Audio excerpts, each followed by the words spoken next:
બાંગ્લાદેશમાં હિન્દુઓ પર થતા અત્યાચારનો અમદાવાદમાં વિરોધ, મોટી સંખ્યામાં લોકો જોડાયા. બાંગ્લાદેશમાં હિન્દુ અને અન્ય અલ્પસંખ્યકો પર હુમલાના પડઘા હવે સમગ્ર ભારત સહિત ગુજરાતમાં પણ પડી રહ્યા છે. છેલ્લા કેટલાક સમય ભારતમાં ઠેર ઠેર વિરોધ પ્રદર્શન અને આંદોલનો યોજાઈ રહ્યા છે. ત્યારે આજે અમદાવાદના રિવરફ્રન્ટ ખાતે વહેલી સવારે વિશાળ માનવ સાંકળનું આયોજન કરવામાં આવ્યું હતું. આ કાર્યક્રમમાં ભાજપના કાર્યકરો, હિન્દુ સંગઠનો, સંત સમિતિના સભ્યો હાજર રહ્યા હતા. આ દરમિયાન બાંગ્લાદેશમાં અત્યાચાર બંધ કરોના નારાથી રિવરફ્રન્ટ ગુંજી ઉઠ્યું હતું. હાલ અમદાવાદની વિવિધ કોલેજના વિદ્યાર્થીઓ હાથમાં બેનર અને પ્લેકાર્ડ લઈને રિવરફ્રન્ટ ખાતે પહોંચી રહ્યા છે. આ કાર્યક્રમમાં અમદાવાદ જગન્નાથ મંદિરના મહંત દિલીપદાસજી, સ્વામિનારાયણ સંપ્રદાયના સંતો અને ભાજપના ધારાસભ્યો અને કાર્યકર્તાઓ હાજર રહ્યા હતા. અમેરિકન કોંગ્રેસના નેતા રાજા કૃષ્ણમૂર્તિએ ઇસ્કોનના પૂજારી ચિન્મય કૃષ્ણદાસ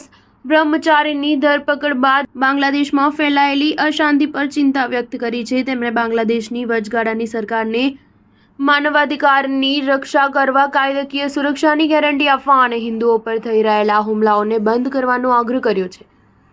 તમને જણાવી દઈએ કે બાંગ્લાદેશમાં 25 ઓક્ટોબરે ચટગાંવમાં બાંગ્લાદેશના રાષ્ટ્રીય ધ્વજ પર ભગવો ધ્વજ ફરકાવવાના આરોપમાં ચિન્મય કૃષ્ણદાસ વિરુદ્ધ કરવામાં આવેલા રાજદ્રોહના કેસ બાદ આ અશાંતિ વધુ ફેલાઈ છે. તેમની ધરપકડ બાદ બાંગ્લાદેશમાં અલગ અલગ જગ્યાઓ પર ખૂબ વિરોધ પ્રદર્શન થયા. આ પ્રદર્શન એટલા હિંસક હતા કે ચટગાંવ કોર્ટની બહાર ચિન્મય દાસના અનુયાયીઓ અને બાંગ્લાદેશના અધિકારીઓ વચ્ચે ઘર્ષણ થઈ ગયું, જેમાં એક વકીલનું મોત થઈ ગયું હતું. સ્ટાર ન્યૂઝ 7 હંમેશા સચ્ચાઈની સાથે.